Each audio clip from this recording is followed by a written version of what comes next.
Tragedi kepala air, mayat mangsa ketiga dan keempat ditemukan.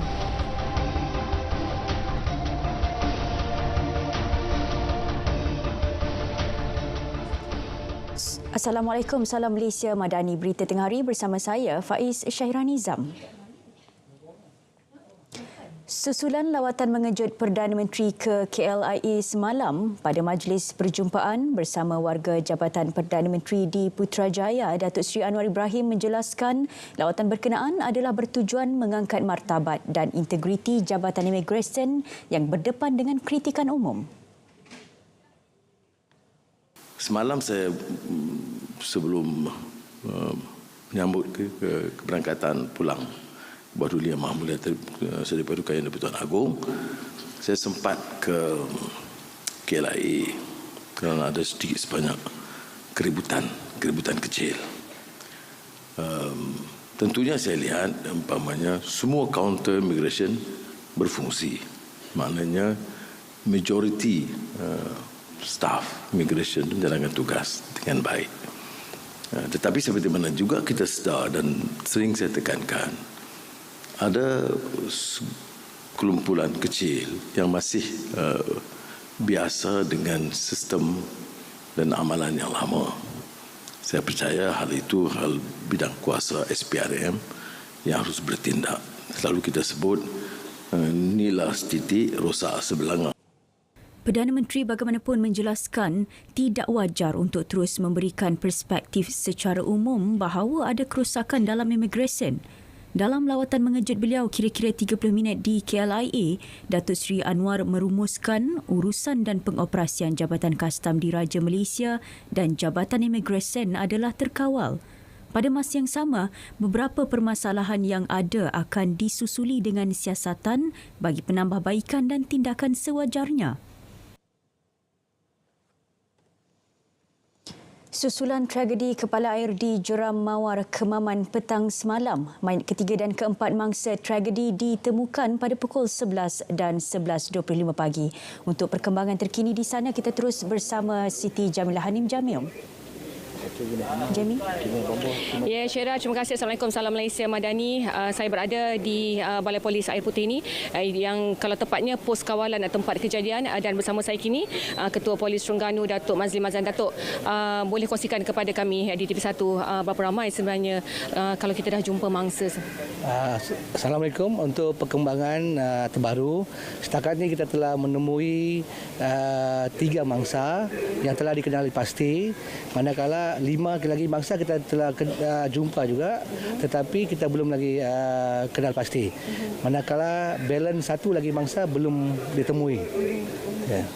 So setakat ini kita melibatkan penugasan seramai 168 kekuatan, terdiri daripada polis, Jabatan Bomba dan Penyelamat, kita punya PGA daripada Tiger Platoon, kita punya agensi pertahanan Malaysia APM, dan juga daripada unit anjing bomba dan juga PDRM serta unit amal yang terdapat di Kemaman ini.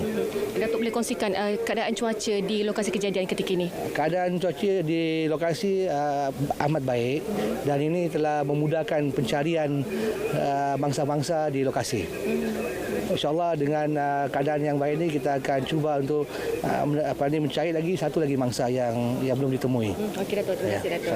Okey, itu tadi perkembangan terkini yang dikongsikan oleh Datuk Ketua Polis Terengganu untuk berita tengah hari, dan perkembangan semasa akan saya bawakan lagi dalam berita semasa dan juga berita wilayah petang ini. Syera, kembali pada anda, silakan.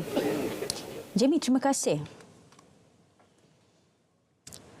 Terdahulu, Ketua Polis Daerah Kemaman, Superintenden Hanyan Ramlan berkata, operasi SAR bermula pada pukul 9 pagi dengan kekuatan pelbagai agensi dan turut dibantu anjing pengesan K9. Kita telah memberikan talimat awal kepada semua petugas-petugas keselamatan dan penyelamat untuk memulakan tugas. Kita berkolaborasi dengan semua agensi-agensi kajian, khususnya bomba sebagai penyelamat utama, untuk memulakan pencarian 8 orang lagi mangsa. Di mana radius kawasan kita ini telah meluas hingga seluas 32 km persegi. Yang pagi ini kita pecahkan kepada 3 zon. Zon pertama adalah zon zero daripada di tempat kejadian sejauh 8 km. Manakala zon kedua 8 km, 15 km daripada Balai Air Putih Mahala ke empangan Sungai Pinang, dan bakinya 15 km lagi zon ketiga. Kita namakan zon ketiga daripada Sungai Pinang Mahala ke muara Sungai Cukai. Sebab air deras masa kejadian dan malam tadi pun berlaku hujan lebat dan kita percaya air itu masih deras. Selain kenderaan, antara barangan mangsa yang ditemui di lokasi berkenaan adalah peralatan berkelah serta barang peribadi. Seorang penunggang motosikal maut selepas terperosok di bawah sebuah kereta dalam kemalangan membabitkan 5 kenderaan di Kampung Cegar Perah, Kuala Lipis, Pahang awal pagi tadi. Menurut Pegawai Perhubungan Awam Jabatan Bomba dan Penyelamat Negeri Pahang, Zulfadli Zakaria, kejadian berlaku berhampiran susur keluar lebuh raya Central Spine Road, Felda, Cegar Perah. Bomba menerima laporan kejadian kira-kira pukul 4 pagi. 8 anggota dan pegawai Balai Bomba dan Penyelamat BBP Kuala Lipis bersama jentera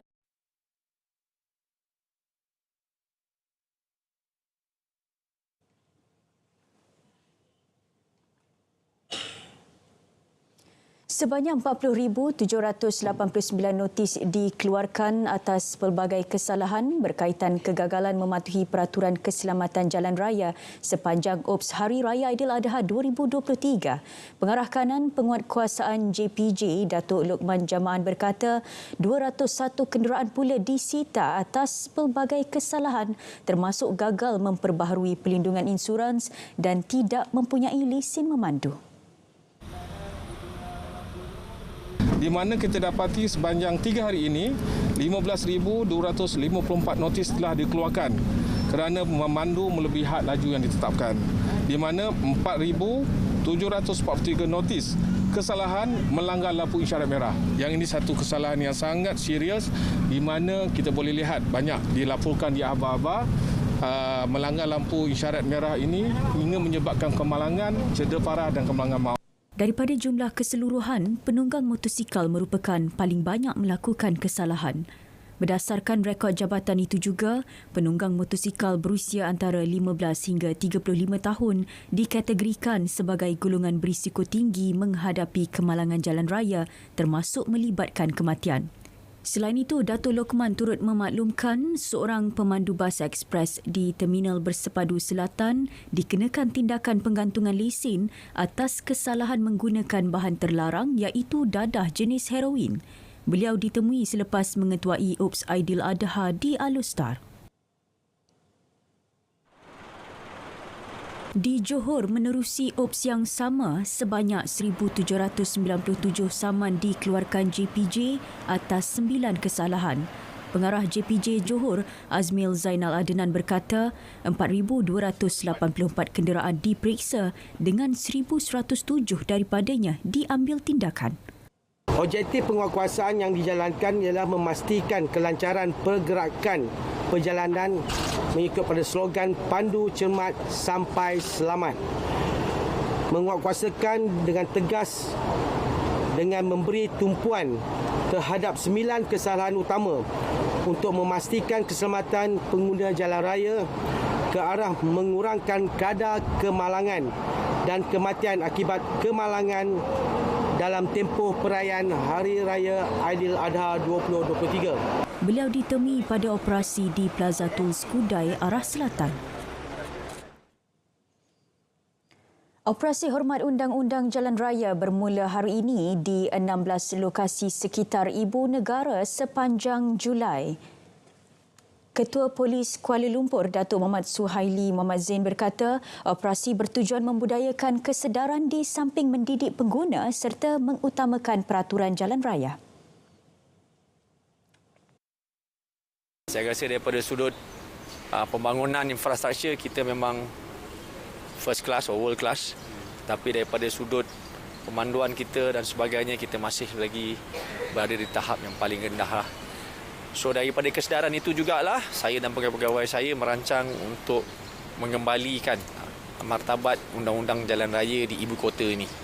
So kalau di ibu kota ini kita dapat menunjukkan satu contoh pemanduan yang baik, saya harap budaya ini dapat kita panjangkan ke negeri-negeri lain lah, ya. Antara lokasi terlibat termasuk persimpangan Jalan Tun Razak, Jalan Ampang, persimpangan Jalan Tun Razak, Jalan Semarak, persimpangan Jalan Ampang, Yap Kuan Seng dan persimpangan Jalan Tar, Tun Perak. Operasi melibatkan 7 kesalahan utama seperti parkir haram, halangan, ops nombor plet pendaftaran kenderaan, ops cermin gelap dan ops didik. Ada kalanya dalam mendidik anak-anak, ibu bapa secara tidak sengaja berkelakuan pilih kasih dalam memberi kasih sayang atau perhatian. Zahirkan kasih sayang terhadap anak-anak. Jika perlu ditegur, tegurlah dengan kasih sayang. Suruhanjaya Pilihan Raya SPR akan mengadakan mesyuarat khas bagi membincangkan dan menentukan tarikh penting bagi Pilihan Raya Umum DUN ke-15 pada Rabu ini. Setiausaha SPR Datuk Ikmaruddin Ishak berkata, mesyuarat khas tersebut akan membincangkan tarikh rit pilihan raya, hari penamaan calon, hari pengundian serta daftar pemilih yang akan digunakan. Jelasnya, pengerusi SPR Tan Sri Abdul Ghani Saleh akan mempengerusikan mesyuarat tersebut sekaligus mengatur segala persiapan bagi melaksanakan pilihan raya tersebut. Satu sidang media juga akan dibuat sejurus mesyuarat tersebut selesai. Notis pembubaran rasmi Dewan Undangan Negeri yang ke-14 bagi Negeri Kedah, Kelantan, Terengganu, Pulau Pinang, Selangor dan Negeri Sembilan telah pun diterima SPR menerusi Speaker Dewan Undangan Negeri masing-masing. Belia mempunyai idealisme yang sangat penting kerana mereka didedahkan pemikiran yang lebih progresif. Justru program Temu Anwar merupakan platform terbaik untuk kepimpinan tertinggi kerajaan sama-sama membincangkannya demi masa depan negara. Setiausaha Politik Perdana Menteri Azman Abidin berkata, program berkenaan akan terus diadakan sebagai sebahagian usaha untuk mendekati belia dan anak muda. Belia ini bukan saja sangat peka, dan kalau kita lihat belia ini, mereka kita di dalam media-media sosial, mereka kita dapat lihat mereka menyuarakan pandangan mereka secara berani dan sebagainya. Bahawa ini menunjukkan bahawa kerajaan harus juga peka dan sentiasa bukan saja mendekati tetapi memahami jiwa golongan belia zaman sekarang. Azman yang ditemui selepas program Selamat Pagi Malaysia berkata, dalam usaha memperkukuh semangat Malaysia Madani, kerajaan sentiasa peka dan prihatin terhadap golongan itu dengan memastikan luahan sentiasa didengari. Tahap kesedaran mengenai bahaya penggunaan plastik di peringkat industri dan pengguna masih rendah. Sisa plastik menyumbang sebanyak 33.17% kepada keseluruhan sisa pepejal setiap hari. Sempena Hari Plastik Antarabangsa, kita ikuti kupasan wartawan Reda Sulaiman.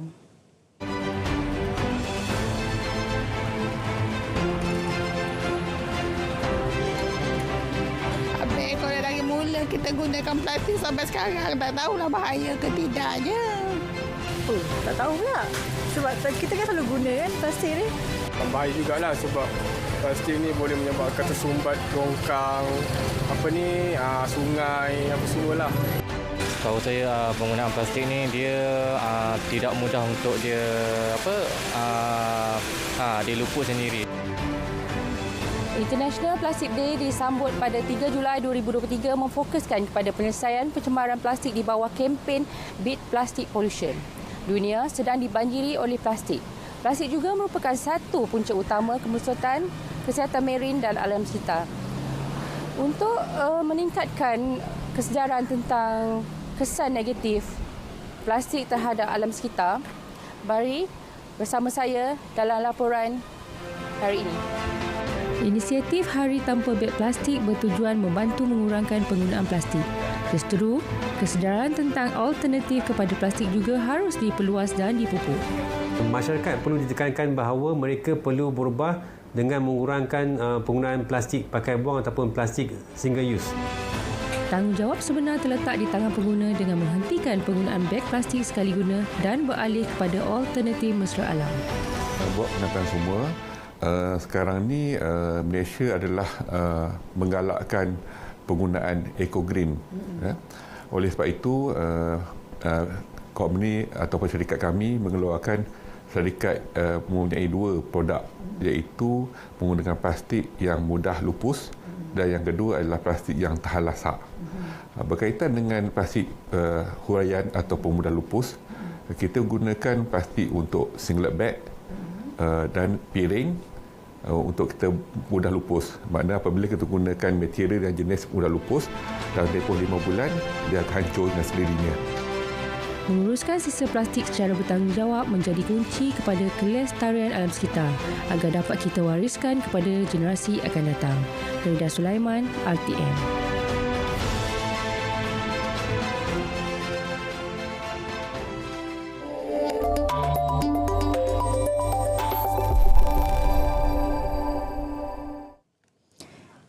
Bursa Malaysia dibuka tinggi hari ini mengambil petunjuk daripada prestasi lebih baik Wall Street diterajui oleh sektor-sektor teknologi besar. Setakat pukul 12.30 hari, Bursa Malaysia naik 13.22 mata kepada 1,389.90 mata. 3 kaunter saham aktif antaranya Jadam naik 1 sen kepada 22 sen, SCIB turun setengah sen kepada 46.5 sen dan RGB naik 2 sen kepada 35.5 sen. Manakala saham yang mencatat keuntungan, Nestle bertambah 60 sen kepada RM131.60, KLK meningkat 58 sen kepada RM22.54 dan Hektak naik 50 sen kepada RM28. Nilai ringgit terus mencatatkan peningkatan dan dibuka lebih tinggi sedikit berbanding dolar Amerika pada pagi tadi. Pada 12.30 hari, ringgit diniagakan pada 4.66 berbanding dolar Amerika. Berbanding dolar Singapura, ringgit disebut pada 3.45 dan berada pada 3.22 berbanding yen. Ringgit diniagakan pada 5.92 berbanding pound sterling dan disebut pada 5.09 berbanding euro. Manakala berbanding baht, ringgit didagangkan pada 13.26. Belian bersih di Bursa Malaysia oleh pelabur institusi tempatan berjumlah 278.3 juta ringgit minggu lepas. Berdasarkan laporan aliran dana bagi minggu berakhir 30 Jun 2023, MIDF Research berkata pelabur institusi tempatan telah menjadi pembeli bersih equity domestik selama 20 daripada 26 minggu dengan jumlah aliran masuk bersih 3.73 bilion ringgit. Menurut MIDF, peruncit tempatan turut menjadi pembeli bersih selepas mencatatkan belian bersih equity domestik bernilai 81.6 juta ringgit minggu lepas. Setakat tahun ini, peruncit tempatan menjadi pembeli bersih selama 14 daripada 26 minggu dan jumlah belian bersih setakat tahun ini berjumlah 463.2 juta ringgit. Pelabur asing kekal sebagai penjual bersih di Bursa Malaysia untuk minggu ke-11 berturut-turut mencatatkan aliran keluar bersih asing berjumlah 359.9 juta ringgit. 3 sektor teratas yang mencatat aliran masuk asing bersih ialah pembinaan, hartanah serta pengangkutan dan logistik. Lapangan terbang antarabangsa Kuala Lumpur KLIA mencapai akreditasi pertamanya apabila menyertai program akreditasi pengalaman pelanggan lapangan terbang. Penyertaan dalam program anjuran Airports Council International ACI itu sebahagian komitmen ke arah memastikan kecemerlangan perkhidmatan berterusan.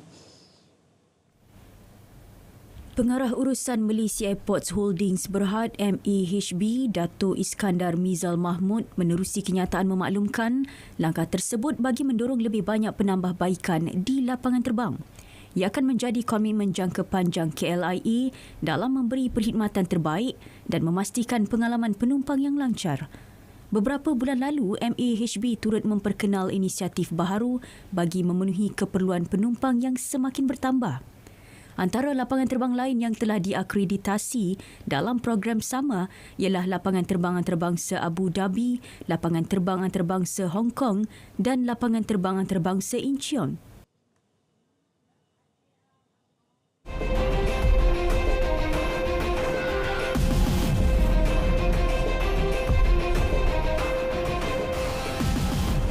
Beralih ke perkembangan luar negara, susulan insiden kitab suci Al-Quran dibakar dalam protes di Stockholm, Sweden, Pertubuhan Kerjasama Islam OIC menggesa tindakan lanjut masyarakat dunia memerangi Islamofobia.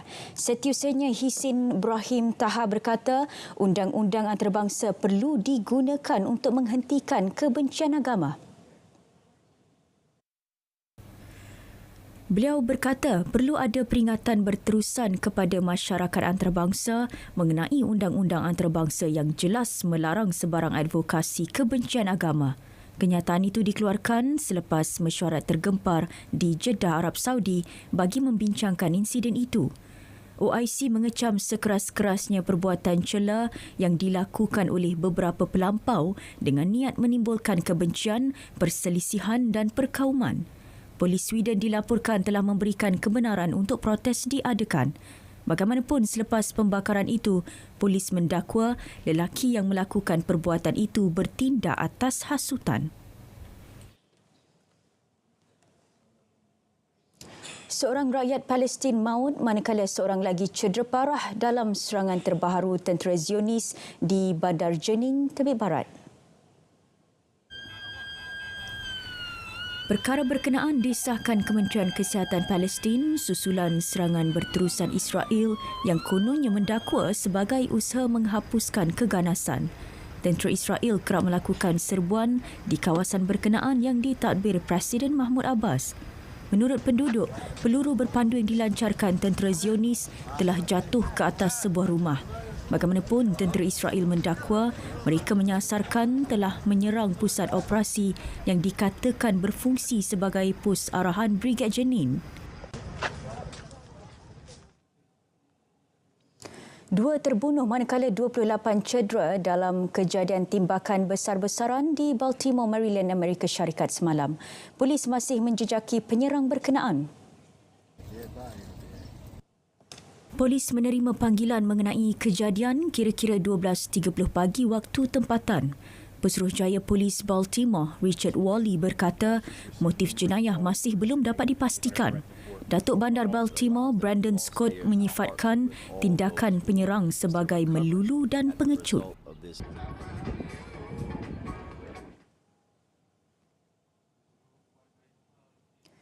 Rusuhan berhubung kekejaman polis di bandar-bandar seluruh Perancis membawa kepada penahanan sekurang-kurangnya 700 penunjuk perasaan. Paris, Marseille dan Lyon antara bandar yang paling terjejas akibat rusuhan berkenaan. Perdana Menteri Elizabeth Bond berkata 45,000 anggota polis dan bomba telah ditempatkan di seluruh Perancis bagi mengawal ketegangan. Pada Sabtu, Presiden Perancis Emmanuel Macron membatalkan lawatannya ke Jerman berikutan pergolakan politik. Dalam kejadian pada Selasa lalu, Nahil M berusia 17 tahun berketurunan Algeria dan Maghribi ditembak mati oleh pegawai polis di pinggir bandar Nanterre.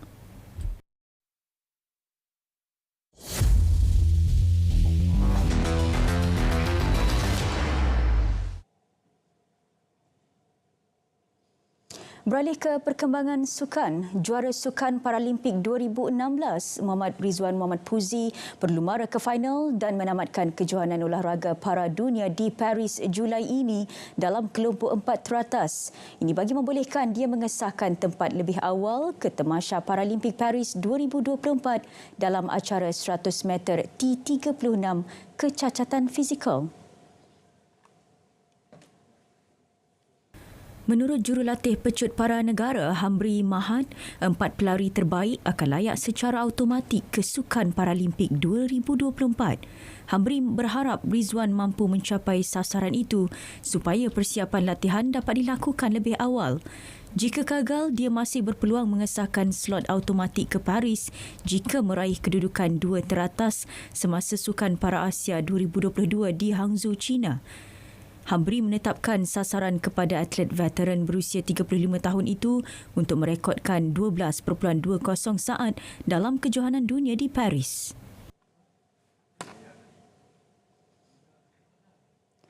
Ketua Jurulatih Selangor FC Tan Cheng Ho menuntut anak buahnya memburu kemenangan berdepan Kuching City dalam aksi Liga Super malam ini. Menurut Cheng Ho, hanya 3 mata yang mampu menaikkan kembali moral pasukan yang terjejas selepas tewas kepada JDT dalam saingan Piala FA. Jurulatih berusia 55 tahun itu memberi jaminan akan menurunkan barisan terbaik. Mana-mana jurulatih juga ingin turunkan kesebelasan utama dalam pasukan kerana perlawanan liga dengan perlawanan knockout stage atau piala agak berlainan. Itu sebab kita perlukan positif result, kita perlukan mata. Itu sebab kita perlu turun kesebelasan utama pasukan juga. Sementara itu, Cheng Ho mengesahkan 2 pemain pertahanan, Fazli Mazlan dan Yazan Al-Arab, tidak akan diturunkan disebabkan kecederaan ketika berhadapan JDT tempoh hari. Ini pula perkembangan kejohanan BMX Kebangsaan 2023. Pelumba BMX daripada pasukan Terengganu Hanelang, Amir Akbar Anwar mempamerkan aksi cemerlang untuk menjuarai kategori elit lelaki semalam. Ini sekaligus menebus kekecewaannya sekadar menamatkan perlumbaan edisi lepas di tempat kelima. Game hari ini agak susah sikit, tapi Alhamdulillah rezeki saya hari ini dapat pegang title juara kebangsaan. Untuk juara kebangsaan tahun lepas saya jatuh dengan kawan saya di selekoh kedua, tapi Alhamdulillah tahun ini saya cuba ambil balik title juara kebangsaan untuk tim Terengganu. Terdahulu, Amir Akbar merekodkan mata 29.564 saat untuk merangkul emas, diikuti rakan sepasukannya Sani Syahmi di tempat kedua dengan catatan 30.239 saat. Sementara Said Irfan Danish Said Anwar dari pasukan Johor mencatat masa 31.975 saat untuk berada di tempat ketiga. Dan ini pula perkembangan perlumbaan Formula 1. Juara bertahan Max Verstappen menjuarai saingan Grand Prix GP Austria untuk terus menghidupkan peluang memburu gelaran dunia ketiganya. Ini adalah kemenangan keempat diraih pelumba pasukan Red Bull itu di litar berkenaan. Verstappen menamatkan saingan 5.255 saat di depan pelumba Ferrari Charles Leclerc. Rakan sepasukannya Sergio Perez yang memulakan perlumbaan di petak ke-15 turut cemerlang menamatkan saingan di tempat ketiga. Pelumba kelahiran Belanda itu berjaya memenangi 7 daripada 9 perlumbaan musim ini. Verstappen kini menguasai kedudukan keseluruhan pelumba memungut 229 mata. Perez kedua dengan 148 mata, manakala wakil Aston Martin, Fernando Alonso mengumpul 131 mata untuk berada di kedudukan ketiga. Saudara, berita tengah hari berakhir di sini. Terus setia bersama Berita RTM untuk perkembangan sahih sepanjang masa. Salam Malaysia Madani, tekad perpaduan penuhi harapan. Assalamualaikum.